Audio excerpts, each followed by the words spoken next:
ଅନ୍ତରିଆ ହୋଇ ପଡ଼ି ରହିଛି କାମ। ଲୋକେ ହେଲେଣି ନୟାନ୍ତ। ପାରଳାଖେମୁଣ୍ଡି ସହର ୱାର୍ଡ ନମ୍ବର 15 ଶ୍ରୀଧର ନଗରର ବିଭିନ୍ନ ସମସ୍ୟା ନେଇ ଜିଲ୍ଲାପାଳଙ୍କ ଅଭିଯୋଗ ଶୁଣାଣିରେ ଅଭିଯୋଗ। ଆମ ସାହିରେ ବାରିପଟ ନାଳଟା ପ୍ରାୟ 20-25 ବର୍ଷ ହେଲା ତିଆରି କଲେ ସିନା ସେଥିରେ ପାଣି କୁଆଡ଼େ ଯାଉଛି କିଛି ଜଣାପଡ଼ୁନାହିଁ। ଦ୍ୱିତୀୟତଃ କଲେକ୍ଟର ଅଫିସରୁ ଯେଉଁ ନାଳ ଦୁଇଟି ଆସିଛି ସେଥିରେ ପ୍ରଚୁର ପରିମାଣରେ ପାଣି ସହଜରେ ପଳା ଆସୁଛି, ଯାହାଫଳରେ ଆମର ନାଳ ବାରିପଟ ନାଳର ପାଣି ଅଟକି ଦେଉଛି ଏବଂ ସେ ପାଣି ଅଟକିବା ଦ୍ୱାରା ସେସବୁ ଆମ ଘର ଭିତରେ ପଶୁଛି, ଯାହାକି ଆମେ ଦୁର୍ଦ୍ଦଶା ଭୋଗ କରୁଛୁ, ବେଳେବେଳେ ରୋଗରେ ବି ପୀଡ଼ିତ ହେଉଛୁ। ସେ ଯୋଗୁଁ ଆପଣ ସେ ବାରିପଟ ନାଳ ଏ ଦାଣ୍ଡପଟର ନାଳ ବି ଏଇ ଅପରିଷ୍କାର ହେଇକି ପାଣି ଯାଉଛି, ଏଇଟା ବି ସଫା କରିବାର ଅଛି।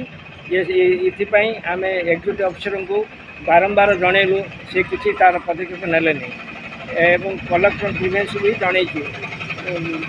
ସେଥିପ୍ରତି ଧ୍ୟାନ ଦେବେ ବୋଲି ଆମର ବିନୀତ ଅନୁରୋଧ। ଆଜ୍ଞା, ସମସ୍ୟା ରୋଡ଼ ତିଆରି କଲେ, ଅଧା ରୋଡ଼ ତିଆରି କଲେ, ଅଧା ରୋଡ଼ ଆଉ କଲେନି। 5-7 ବର୍ଷ ହେଲା ଏଇଭଳିଆ ପକାଇଦେଲେ। ନାଳ ତିଆରି କଲେ, ଡ୍ରେନ୍ ଉପରେ ଯେଉଁ ପ୍ଲେଟ୍ ପକାଇଛନ୍ତି, ସେ ପ୍ଲେଟ୍ ବାଟ ଓଭରଫ୍ଲୋ ହେଇକି ପାଣି ପଳା ଆସୁଛି।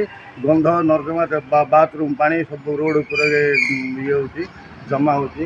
ଆଉ ଲୋକ ଯିବା ଆସିବା କରିବା ପାଇଁ ମଧ୍ୟ ବିଭିନ୍ନ ପ୍ରକାର ସମସ୍ୟା ହେଉଛି। ଆଉ ଆମେ ବହୁବାର ଆପତ୍ତି ଅଭିଯୋଗ କଲେ ମଧ୍ୟ କିଏ କର୍ଣ୍ଣପାତ କରୁନାହାନ୍ତି। ସେ ଭିତରୁ ଇଏ ରୋଡ଼ ନାଳଟା ସଫା କରିକିରି, ଡ୍ରେନ୍ଟା ସଫା କରିକିରି ତାପରେ ଆଉ ଥରେ ପ୍ଲେଟ୍ ପକାଇଲେ ସବୁଠୁ ସମସ୍ତେ ଉପକୃତ ହେବେ, ପାଣି ଆଉ ରୋଡ଼ ଉପରକୁ ଆସିବନି। ଏ ହେଉଛି ଆମର ଅନୁରୋଧ।